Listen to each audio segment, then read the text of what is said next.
This video will make you terrified of your neighbours. What this man did to his neighbour is just sickening. Miguel Gonzalez and Laura Miller both lived in the same building in North Carolina and often argued with each other. The pair really didn't get on, and 3 days before murdering her, Miguel allegedly showed up on her doorstep with a baseball bat. A witness reported he was asking Laura to open the door or else he was going to kill her. 3 days later, Miguel entered the 35-year-old's apartment and committed the most brutal attack on her. He's believed to have wrapped a wire around her neck, tied her ankles together, and slashed her body in a murderous rage. He was arrested, as you can see, with blood and scratches all over his face.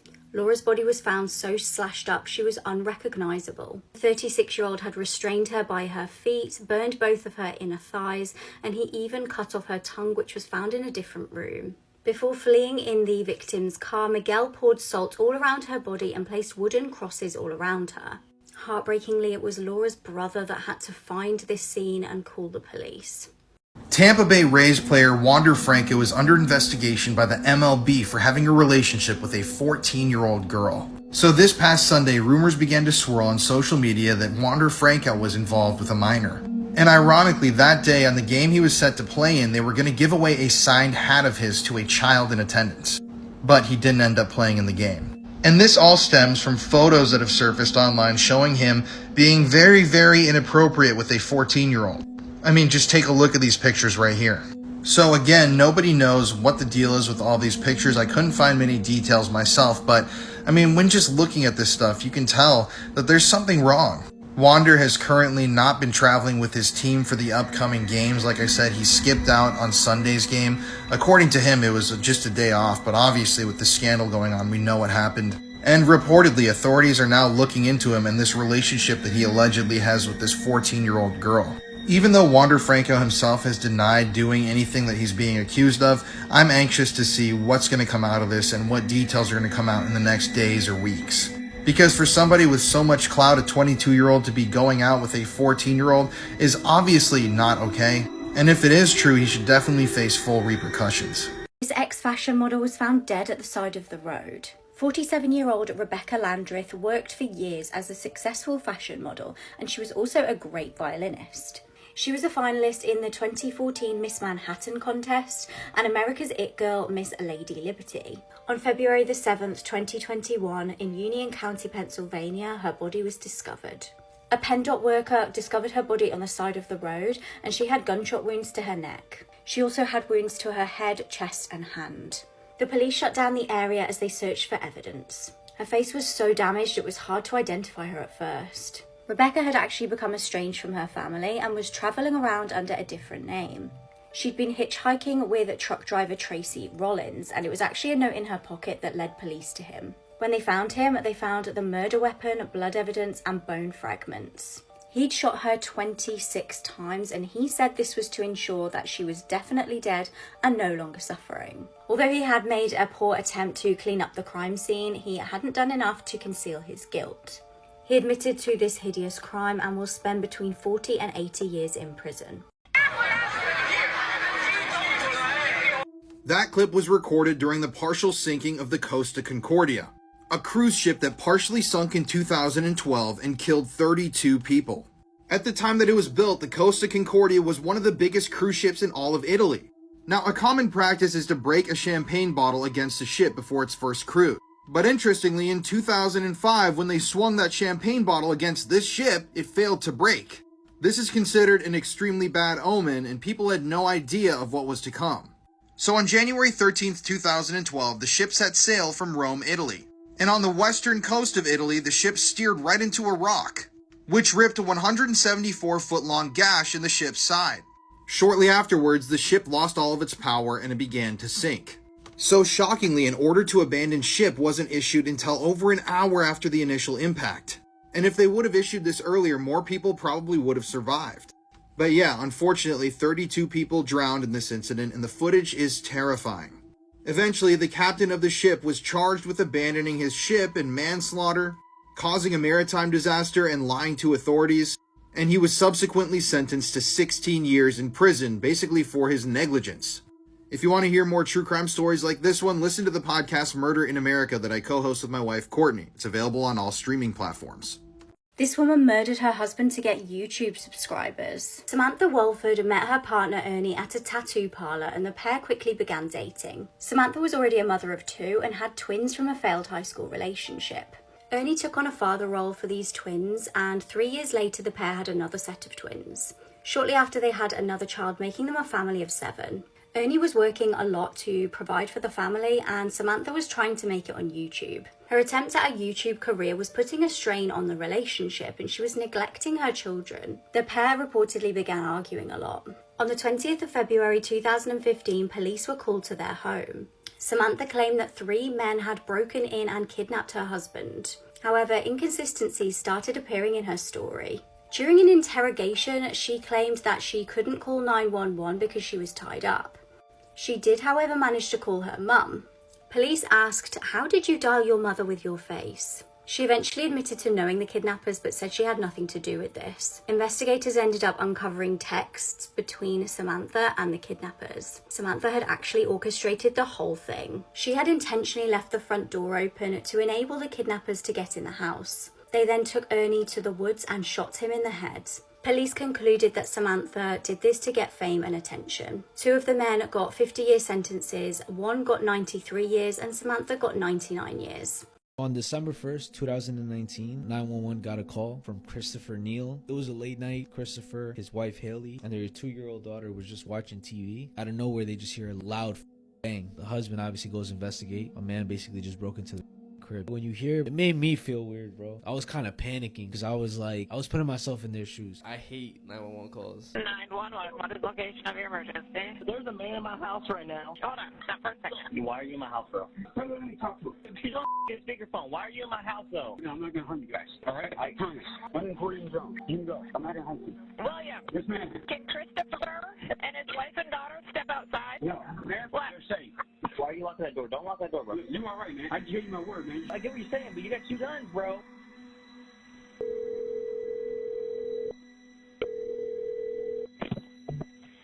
Hello?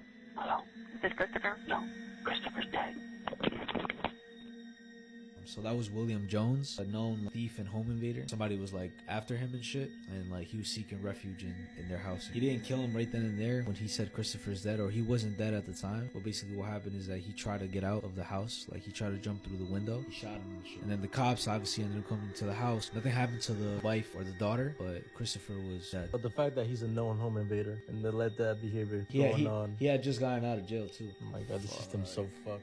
Do not watch this video if you're easily disturbed. This girl did the unthinkable to end up as the youngest woman ever on death row. Krista Pike was 18 years old when she became jealous of her classmate, university student 19-year-old Colleen Slemmer. Krista had had a difficult upbringing and ended up dropping out of high school. She began dating Daryl Shipp, and the two bonded over their love of devil worship. Krista decided that Colleen was trying to steal her boyfriend, although Colleen's friends deny this. Together with their friend Shadola Peterson, they concocted a plan to lure her away.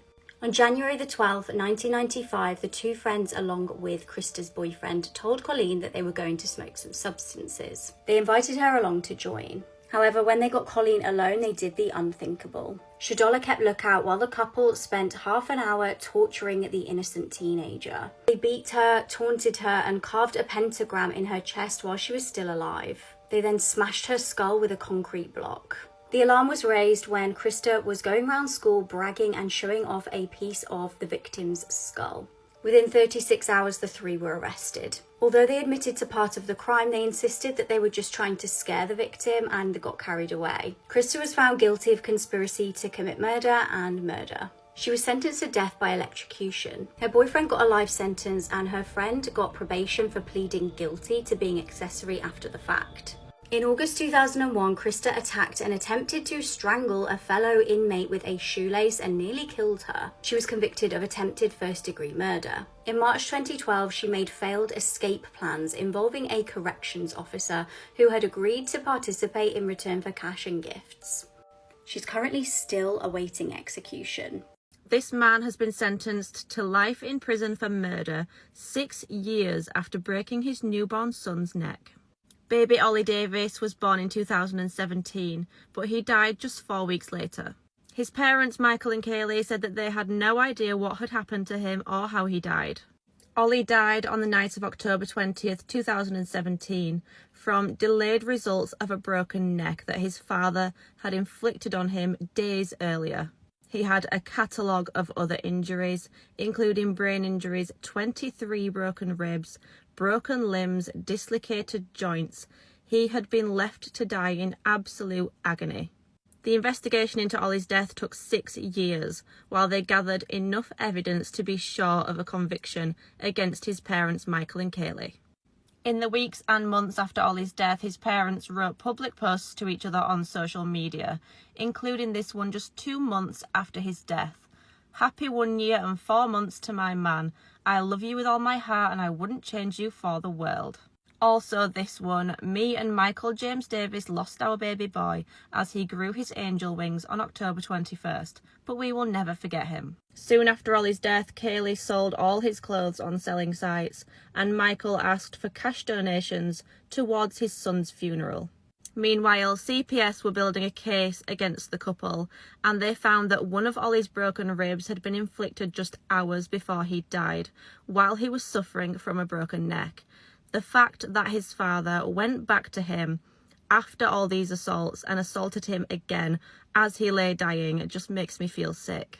It was determined that all of the injuries were inflicted by Michael, but it would have been impossible for Kaylee to have not known about the assaults or about the distress that her son was experiencing, and she was charged with causing or allowing a child's death, and she received 7 years in prison. Michael Davis was found guilty of his son's murder, and he was sentenced to life with a minimum of 27 years. This pedophile country music artist took his own life before he could be arrested. Meet Daniel Lee Martin, a somewhat famous name in the country music world and a reality TV show host. So Daniel Lee Martin started his country music career in the 1990s. And back then he actually found pretty big success. He opened for acts like Willie Nelson, the Charlie Daniels Band, and he released 2 solo albums. People seemed to be really into his music, and he seemed like a star on the rise. A lot of people remember Charlie opening up for bigger acts, like I said, Charlie Daniels. Here he is pictured here doing that. And you can see here's some merch of his from all the way back in the 90s. Daniel Lee Martin was also a reality TV show host. His shows Brotherhood Outdoors and Backstage on the Backroads aired on the Sportsman's Channel. And yeah, needless to say, this dude had a pretty high profile in the public eye. But in 2018, Daniel Lee Martin would be indicted in Tennessee for some disturbing crimes. These included 4 counts of sexual exploitation of a minor, 2 counts of aggravated sexual battery. I hate the way I have to say that, but that's TikTok's rule. 2 counts of solicitation of a minor to grape a child, 2 counts of indecent exposure, and 1 count of solicitation of a minor.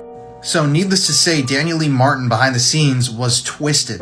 Disturbingly, his victims' ages ranged from 9 to 12 years old. So that happened in 2018, and then in 2019, he was arrested again in Florida.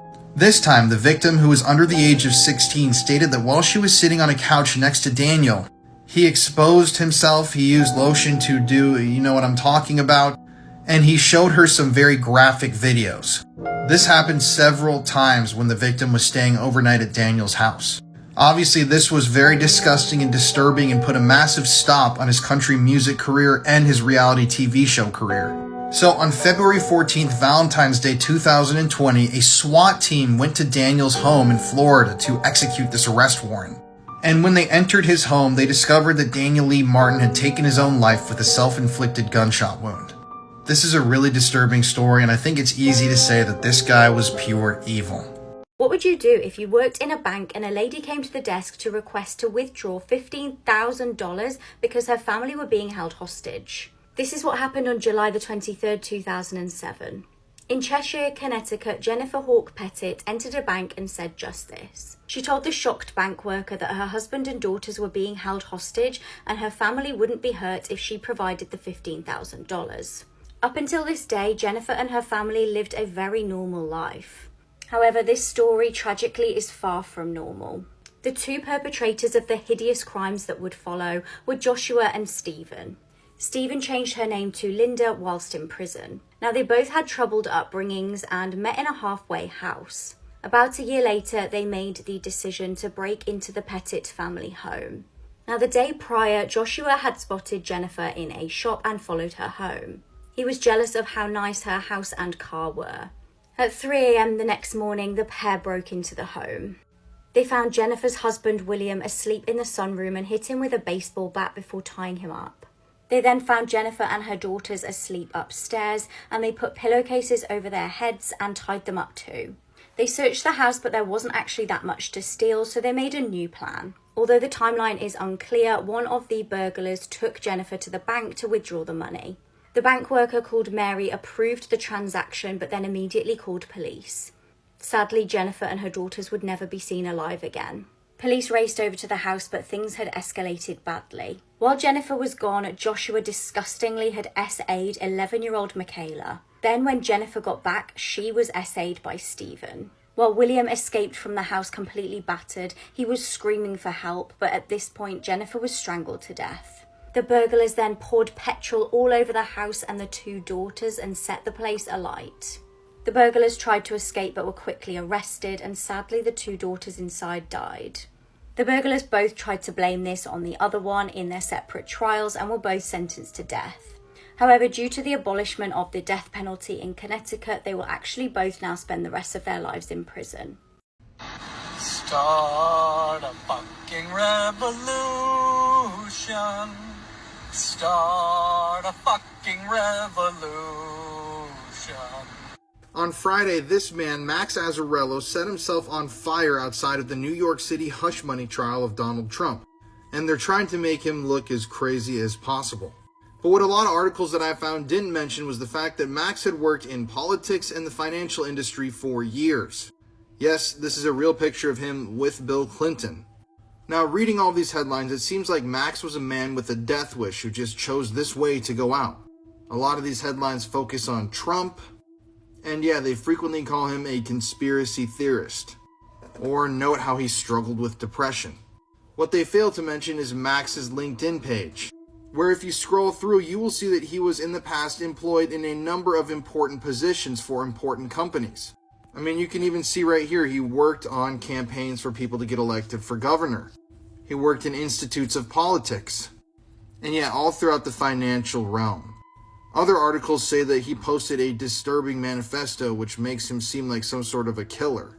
This includes the information that he dropped on the ground before he did what he did. This booklet, in fact, was found right near the scene of what happened to Max. But I implore you, go read for yourself what he was talking about.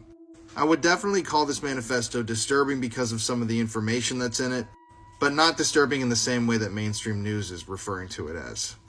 I mean, this was a guy that was extremely intelligent, had worked for years in politics and the financial world. And he was trying to raise some sort of an alarm with what he did. Now, unfortunately, I can't think of a way to go out that is possibly worse than that. But yeah, his Twitter is still up if you want to go check that out before it's taken down. And I just find these headlines interesting where he's called straight out the bat a conspiracy theorist instead of any of the other titles that he's held throughout his life. But rest in peace to Max. What a terrible way to die, unfortunately. But I will say that his death did get us talking about this stuff.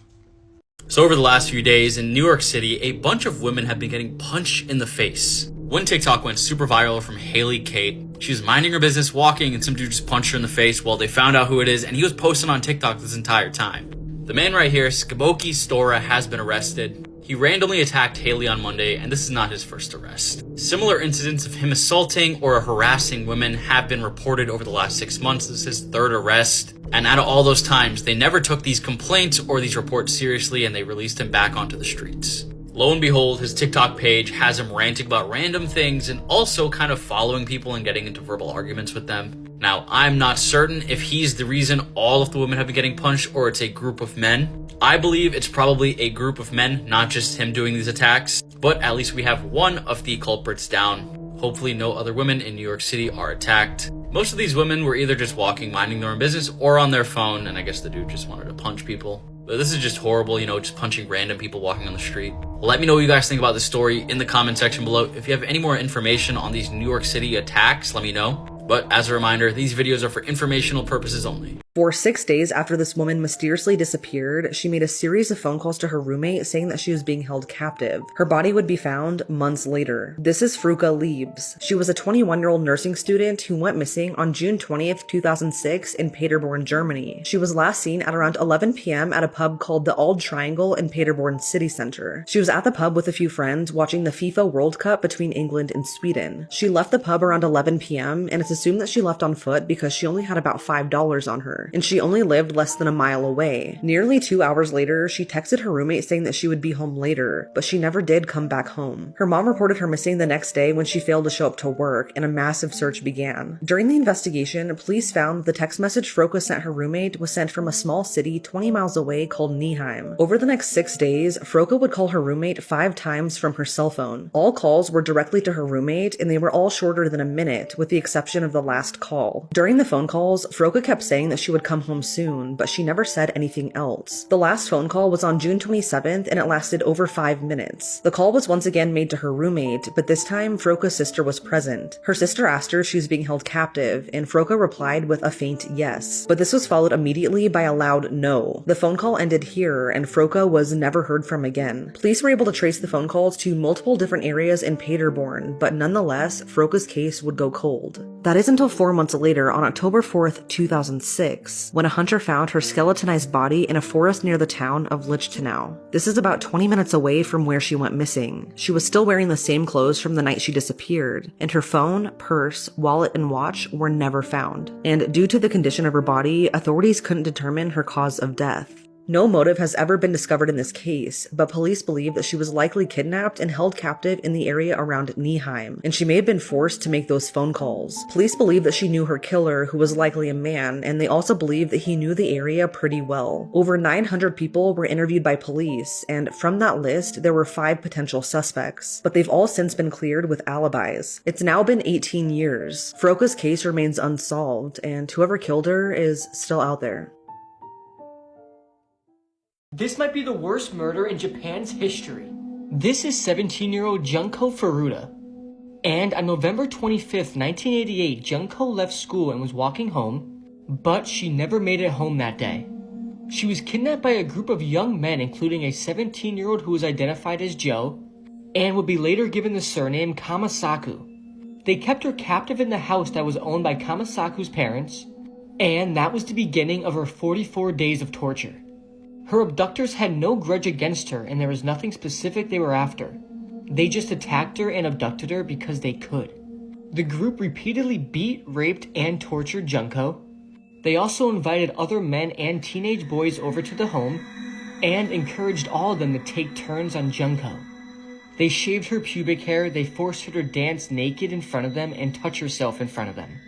They left her on the balcony in the middle of the night with little clothing. They inserted objects into her private parts, including a lit match, a metal rod, a bottle, and force-fed her with large amounts of alcohol, milk, and water. She was also forced to smoke multiple cigarettes at once and inhale paint thinner. They even lit her legs and arms on fire with lighter fluid. By the end of December, Junko was severely malnourished after being fed only small amounts of food and eventually only milk. And due to her severe injuries and infected burns, she became unable to go downstairs and use the toilet and became confined to the floor of the room she was in. Junko's appearance was drastically altered from the brutality of the attacks. Her face was so swollen that it was difficult to make out her features. Her body was also very crippled, giving off a rotting smell that caused the 4 boys to lose sexual interest in her. On January 4th, 1989, Junko's captors lost a game against another person the night before and decided to take their anger out on Junko. They poured lighter fluid on her body and set her on fire. Junko made attempts to put out the fire but gradually became unresponsive. They continued to punch her and ignited a candle and dripped hot wax on her face, placed 2 short candles on her eyelids, and forced her to drink her own urine. After she was kicked, she fell onto a stereo unit and collapsed into a fit of convulsions. Since she was bleeding profusely and pus was emerging from her infected burns, the 4 boys covered their hands in plastic bags. They continued to beat her and dropped an iron exercise ball onto her stomach several times.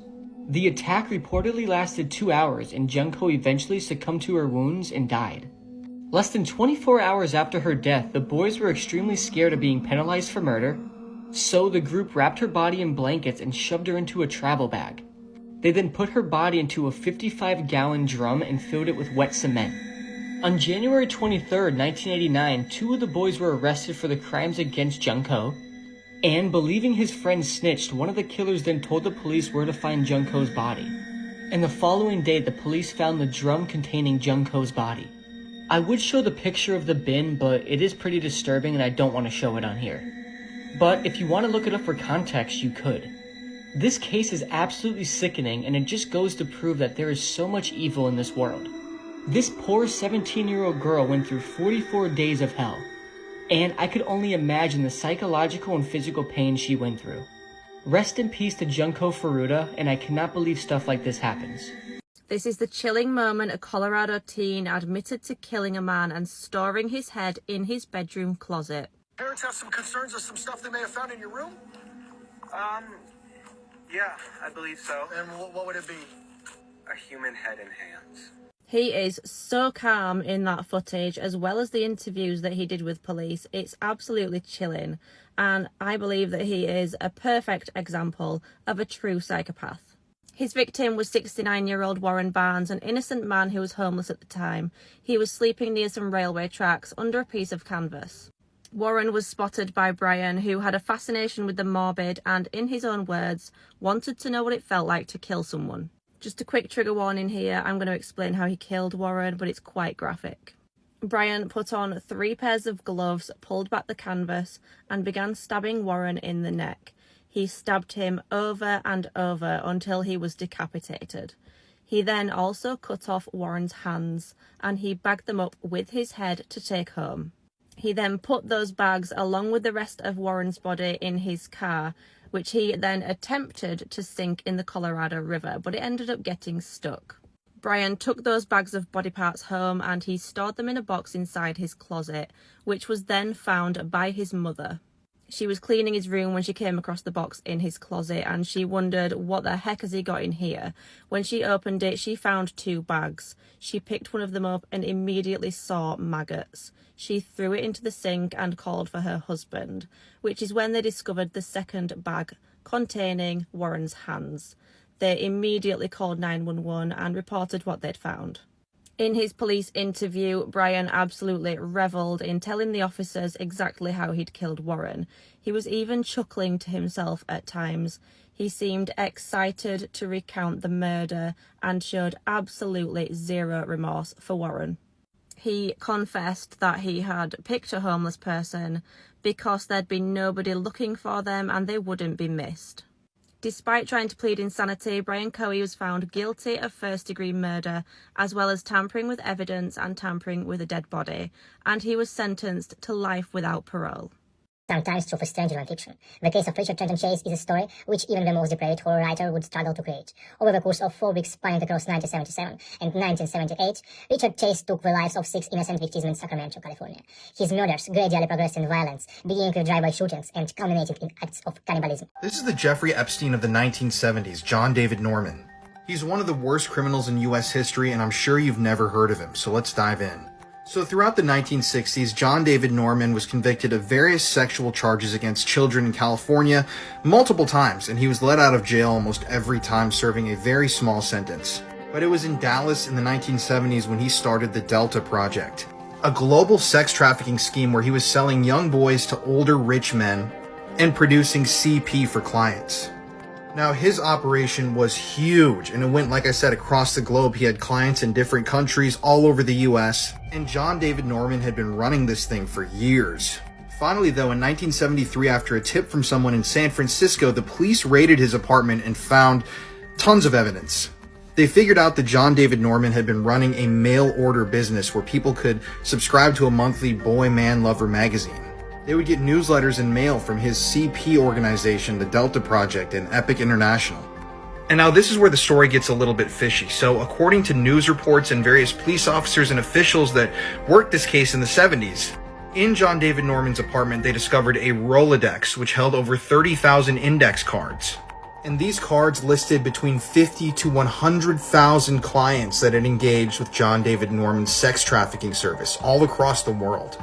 According to the police and news reports at the time, some of these clients included high-profile politicians, sports players, musicians, you name it. Extremely powerful people. But after the raid, he was only charged with possession of marijuana, conspiracy to commit sodomy, and contributing to the delinquency of a juvenile, and he was released on bail. He then fled the state, obviously, and started up his business in another city, and this connection would link him to one of America's most infamous serial killers. But what happened to Norman's Rolodex with the 30,000 clients that had engaged in sex trafficking with him?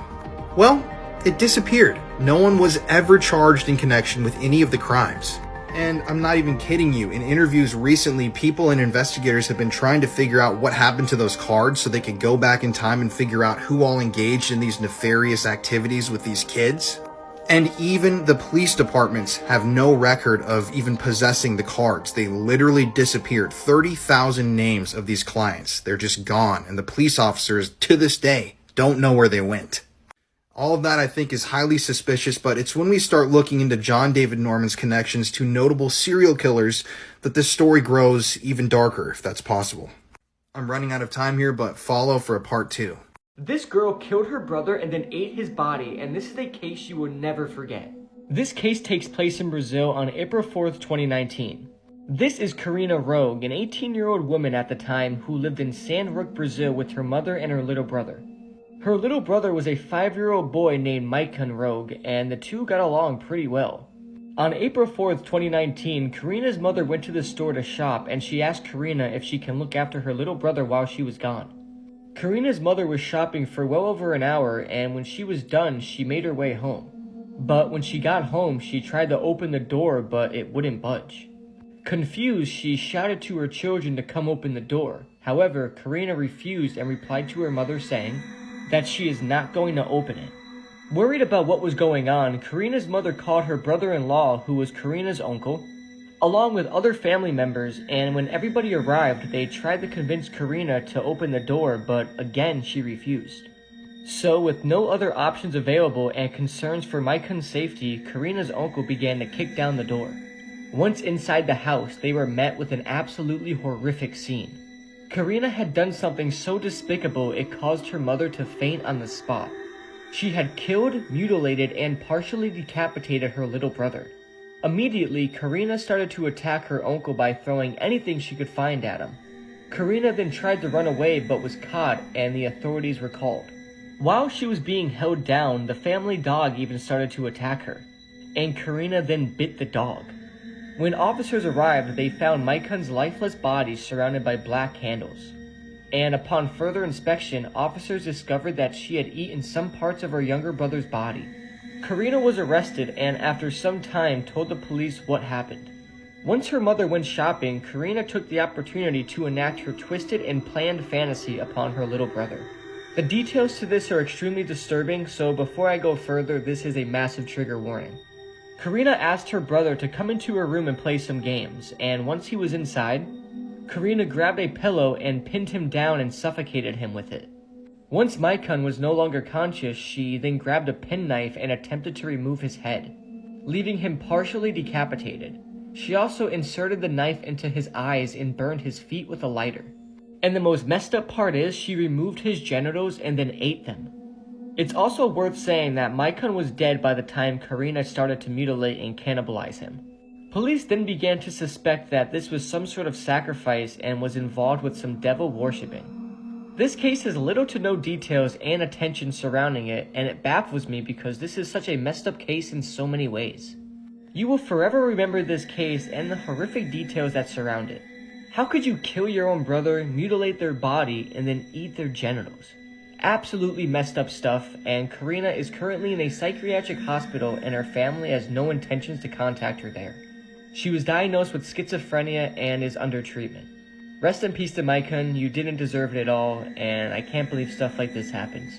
There's a really strange missing persons case happening right now out of Austin, Texas, and we should talk about it. This is 23-year-old Haley Murphy. She went missing on June 16th, 2023 after leaving this bar, and the circumstances surrounding her disappearance are odd. That night, Haley's sister dropped her off at another bar called Slick Willie's at around 9 p.m., and she last saw Haley getting into a car with one of her male friends. It was raining really hard that night, so a little while later, Haley called her sister to make sure that she made it home safe after dropping her off. And on that call, her sister could tell that she was at a bar just from the background noise. Haley said that it was raining so hard that the power had actually gone out. Earlier that day, Haley told her family that she was going to stay with that male friend that night, and then he was going to take her to pick up a rental car the next morning so that she could drive to her ex-boyfriend's birthday party. But Haley never showed up to pick up the rental car, and she never attended the birthday party. She instead went missing that night, and no one has seen or heard from her since. Haley wasn't supposed to be back until after the weekend, so when she didn't initially come home, her family wasn't too worried about it. But by Tuesday, when she still hadn't come home, and after all of their texts stopped going through, they officially reported her missing, and the case was taken over by the Texas Rangers. Haley's family plastered her face all over social media in hopes of quickly finding her, and because of that, a few people came forward and said that they saw Haley the night she went missing at Eddie's Tavern, Round Rock. They saw her playing darts with the same man that she had gotten into the car with earlier that night, and the two left around 11:30 p.m. But since then, there's been no trace of Haley, and it's like she vanished into thin air. There's been no bank, phone, or social media activity since that night. As for the man that she was last seen with, I'm not sure if he's ever been publicly identified, so I'm not sure if he's ever been interviewed or what happened with that lead, but I can only hope that he was questioned. According to Haley's family, the day she went missing, she randomly told them that she wanted to change her phone number because too many people had it. It's odd that she mentioned that the day she went missing, and it's only added more questions to her mysterious disappearance. Haley was in the army for about 3 years before she was medically discharged due to hip problems. But during her time there, one of her responsibilities was to check on the female soldiers. And one of the soldiers that she checked on was actually Vanessa Guillen. Vanessa went missing from Fort Hood on April 22nd, 2020, and Haley was the first to initially report her missing. Vanessa's body was found months later buried in a shallow grave, and she had been bludgeoned to death amongst other horrific things by another soldier. Haley is a mom to a 3-year-old little boy who is her entire world, and she had just started her first semester as a business student and was studying to get her real estate license. According to those who know her, she would never willingly be out of contact with her family like this. It's now been 9 months, and Haley is still missing. These are some of her characteristics and what she was last seen wearing. If you have any information about the disappearance of Haley Murphy, please contact the number on the screen.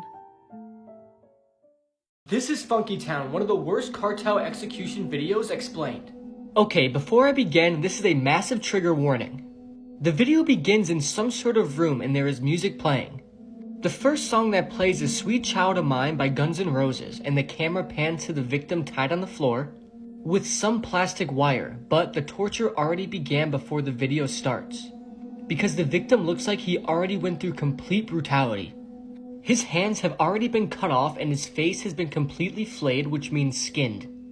There is no skin on the victim's face at all, and his eyes have been gouged out.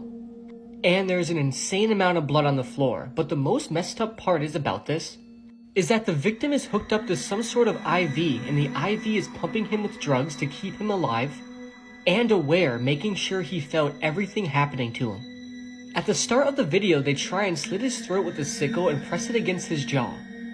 But when the victim begins to scream, they shove a box cutter in his mouth to shut him up.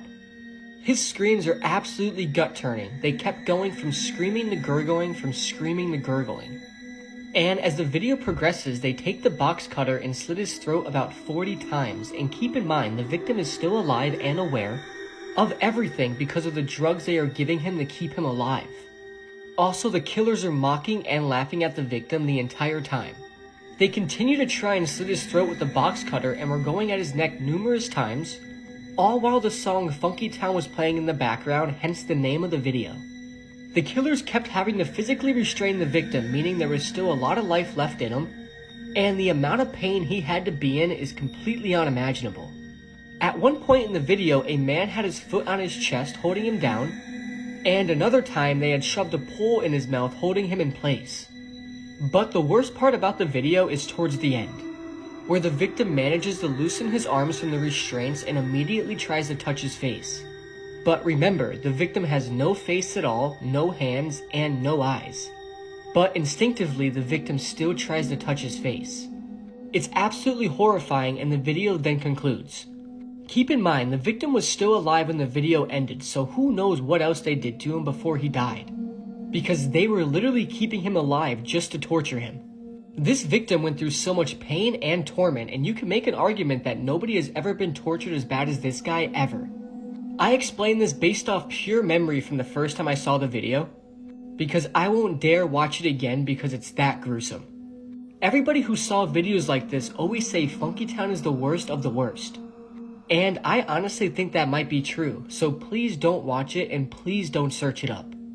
Arizona driver sentenced for punching woman and killing her boyfriend after she honked at him. The man's name is Frank Lawrence. He's a 35-year-old who will now spend 25 years in prison. He assaulted a driver and then fatally struck her boyfriend with his truck during a road rage incident in 2020. On March 26th, the judge found him guilty for second-degree murder and 1 count of aggravated assault. Apparently during the incident, the boyfriend tried to get a picture of Lawrence's license plate. That's when Lawrence got pissed off, chased him down, and then ran him over with his truck. The victims were Carolyn Boy and James Ackerman Jr. Carolyn survived, but unfortunately James did not. Lawrence fled the scene following the incident. They then found him and arrested him a few weeks later on October 1st of 2020. His initial charge was first-degree murder, but obviously with the trial ending now, it went down to second degree. They also mentioned his out-of-control behavior ended up killing somebody.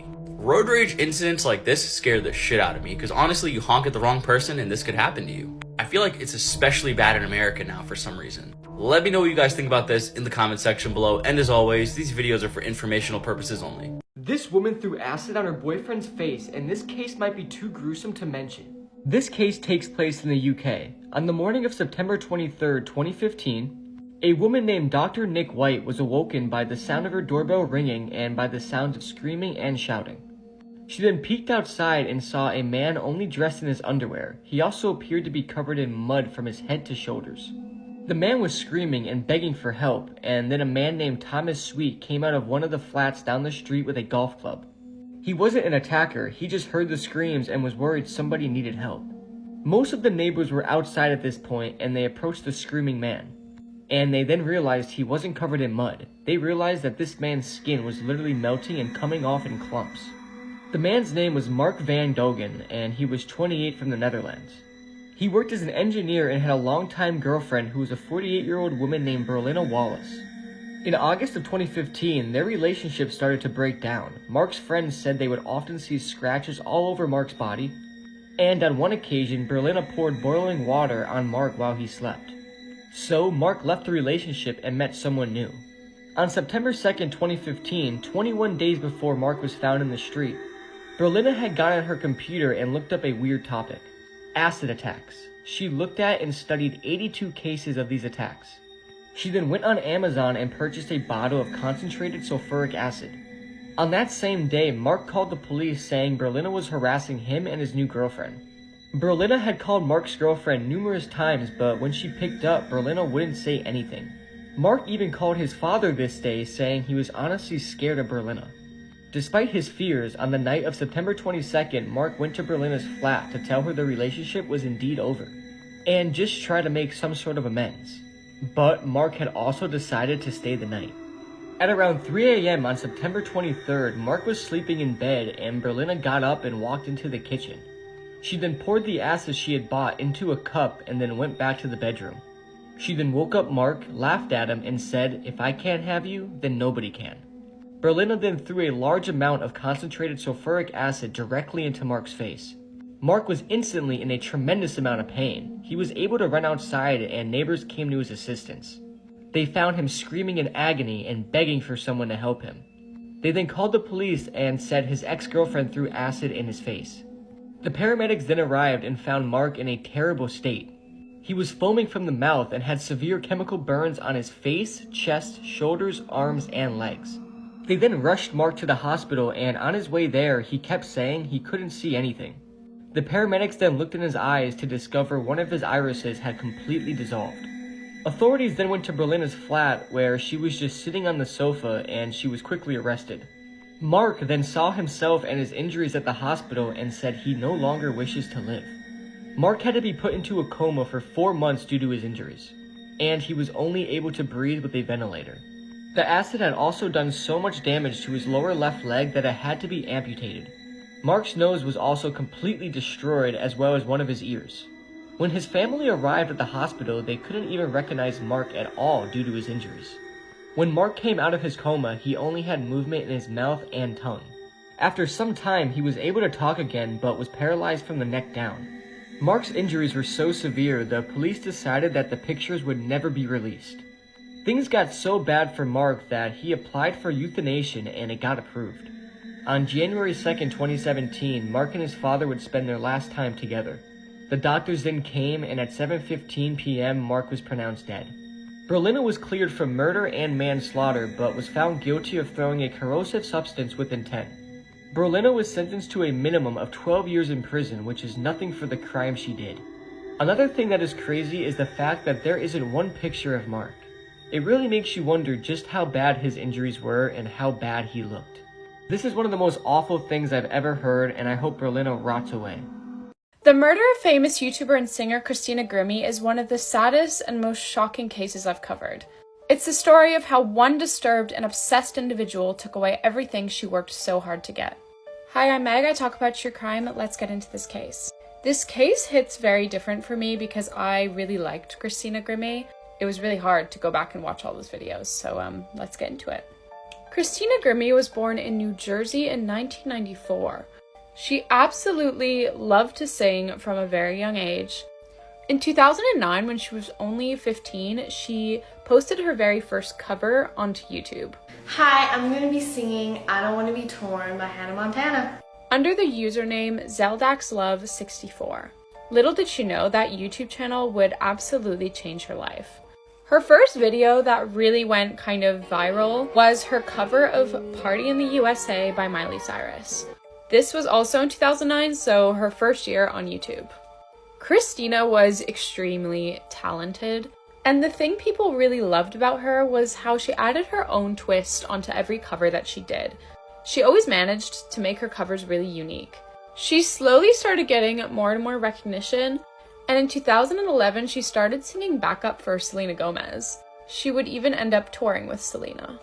June of 2011, she released an EP called Find Me, and it hit number 35 on the US Billboard 200.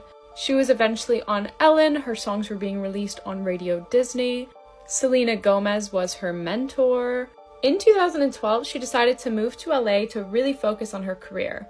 At this point, her YouTube channel was growing super fast. She had grown to 2 million subscribers, 375 million views on her channel, and she was collaborating with a lot of other YouTubers and famous celebrities. The thing I really loved about Christina when I used to watch her was her energy. I always felt like you could tell she was a really kind person. I just want to inspire people and be successful and make people happy, you know? She really cared about everyone individually, which just makes everything in this case that much more heartbreaking. People loved Christina, and I think it was for the same reason that I did. She just seemed really genuine and caring. In 2014, she was on season 6 of The Voice. To this day, it's my favorite audition on any singing show ever.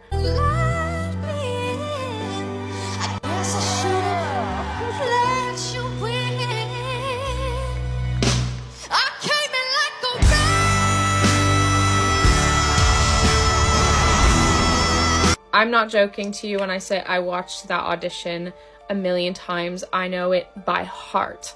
She performed Miley Cyrus's Wrecking Ball and blew everybody away, including me. All the judges obviously turned around for her. It was not an audition, it was more of an amazing performance. She ended up getting 3rd place on The Voice. I think she should have got 1st. I think she should have just won the moment she auditioned, to be honest. She was a star, and things just kept rising for her. She kept getting bigger and bigger. Throughout the years, she continued growing and releasing music. She released a lot of covers, and they were always just like chef's kiss amazing. Like, I won't lie to you, her version of Wrecking Ball on The Voice will forever, in my opinion, be better than Miley Cyrus's version. And I love Miley's voice and her songs, so that's saying a lot. Christina continued opening up and performing for bands and music groups. And that's exactly what she was going to do on the 10th of June, 2016. She was performing with Before You Exit at the Plaza Live in Orlando. Before the show, she posted an announcement just saying like, hey guys, I'm performing here tonight, come and support me. And she performed amazingly, as usual. The performance ended at 10 p.m. that night, and then Christina went to do a meet and greet. She was outside the venue just signing some autographs, greeting fans. Christina absolutely adored her fans, and it was so clear. Like, she was so thankful for every single one of them, and she always greeted everyone with open arms and kindness. Everything would take a horrible turn at around 10:24 during that meet and greet. Christina was approached by a 27-year-old man. His name was Kevin, and at first he seemed like a really shy fan, so Christina went to give him a hug. She greeted him with open arms, and that's when he pulled out a pistol and shot Christina 3 times. Kevin immediately started running off, and Christina's brother was actually there, and so he tackled Kevin to the ground. Kevin briefly got away, but he then took the gun and took his own life with the gun. Christina fell to the ground in front of her brother, her fans, and she was bleeding quite severely from the head. Christina was pronounced dead at 11 p.m. at the hospital that same night. She was shot once in the head and twice in the chest, and her entire promising future was taken away in a second. Let's talk a bit about Kevin now and why he did what he did. According to the police, that night, Kevin traveled with 2 guns, 2 magazines full of ammo, and a very large hunting knife. There were no metal detectors at the venue where the concert happened. Kevin didn't have any record of mental illness that they knew of, but he apparently had a very unrealistic and unhealthy obsession with Christina Grimmie. He was completely infatuated with her. He even tried to change his appearance to be more attractive for her. He lost weight, he got his teeth whitened, he got a hair transplant, and so much more. It was an extremely intense fixation and obsession. It's believed that Kevin killed Christina with the motive of, if I can't have you, nobody will. In his mind, he possessed her by taking her life. And apparently right before that night, he told people that he was tired and ready to ascend. Christina's death was a horrific tragedy. It was heartbreaking for everybody who knew her, her family, her fans, the entire YouTube community. If you were like me and watched a lot of YouTube in 2016, it was very different to how it is now. It was very close-knit, and the entire online community mourned her. It was truly devastating. Selena even paid tribute to Christina at one of her concerts. Here's that video. One thing about Christina and her family is that she holds her faith so closely to her. And I don't really understand how this really happened, but I would like to dedicate this next song to her. I find it really hard to watch that video and not cry. A lot of lawsuits and changes came after Christina's death.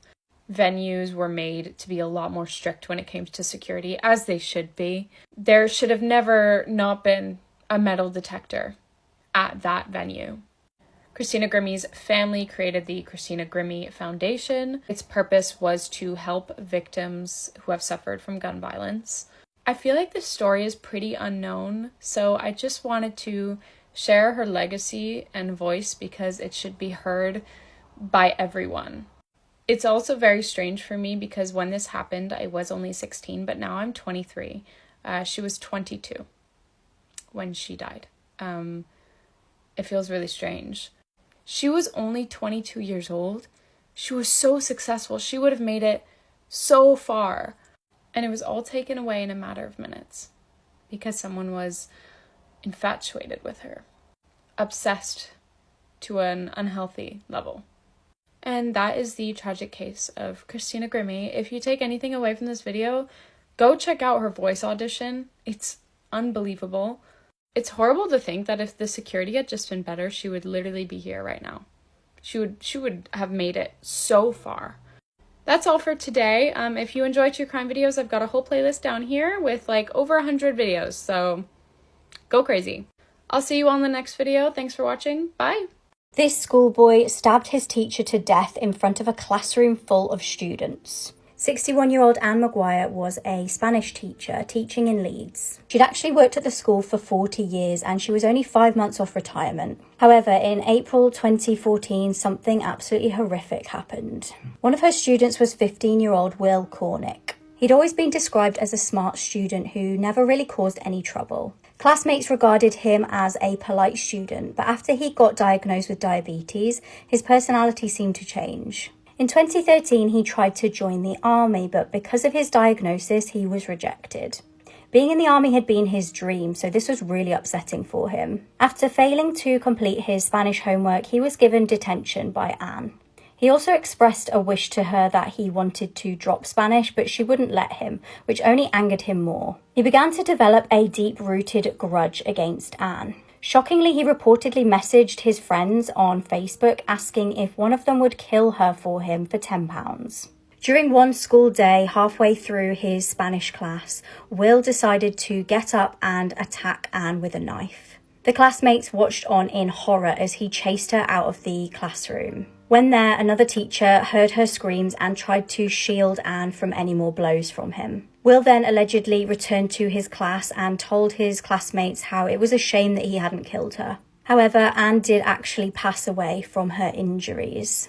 Will later admitted that he did plan also to kill 2 other teachers. One of them was actually pregnant at the time. He's been sentenced to life in prison with a minimum of 20 years. This island has one of the most disturbing histories in America, and no one really knows the full truth behind it. So like I said before, this island was owned by multi-millionaire Francis Sheldon, pictured right here. And Francis and a number of other local men from Michigan, including this guy, Gerald S. Richards, ran a boys' camp on the island. They would fly kids to the island on this airstrip, kids from the YMCA and other schools and communities in the area. And both the children and the parents of the children who attended this boys' camp were told that this was an island of fun where kids could relax. They had big brothers there. It was going to be totally safe. And this camp ran on this island for a period of years. Then one day, some of the kids who attended the camp began to tell their parents that the counselors or the teachers, the adults that were there on the island, had behaved with them in very, very inappropriate ways. They began telling their friends and parents that they were taken into these cabins pictured here on the island. They were assaulted, they were told to remove all of their clothing, and that there were cameras all over the place. Well, it turns out that this guy, the multi-millionaire with political and business connections in the area, Francis Sheldon, was running a massive CP ring. And they had been abusing the children on this island under the guise of bringing them to a boys' camp for years, recording all of it, selling it across the world. And some of the more affluent clients of their business were even allowed to take trips to the island themselves to see some of these young boys. Now, this story bears an obvious resemblance to the story of Jeffrey Epstein, but there are some very, very strange things that are happening here that nobody knows about, and the government still refuses to talk about to this day. So let's talk about this guy, Gerald S. Richards. He was a gym teacher at a local Catholic school who went down for the crimes, and he was heavily involved with every aspect of this business, if you know what I mean. Well, it seems like through his political and business connections, Francis Sheldon was actually tipped off that he was about to be arrested and raided and charged with these horrific crimes. So Francis, before he could be brought to justice for these crimes, he actually fled the country in a personal plane. He then moved to France, got remarried, and died in Amsterdam, and never had to pay for any of the crimes that were committed here. But it's when we start talking about the murders that this story really starts to blow my mind. So take a good look at this guy, Chris Bush. This is Christopher Bush's father, Harold Lee Bush. Now, he was an executive with General Motors, and the family was obviously extremely wealthy. They were politically connected, and they were very connected to every business in the area. These guys had a lot of power. But back to Christopher Bush. This guy had assaulted a number of children. He'd been let out of prison, let out of jail in a very, very suspicious way multiple times, put on bail for serious offenses. And he was an alleged associate of the crime ring that was happening on North Fox Island. Meaning that, like I said earlier, he was one of those people who could afford to actually fly out to the island to do things himself. I'm out of time. Follow for part 3. This is where it gets juicy.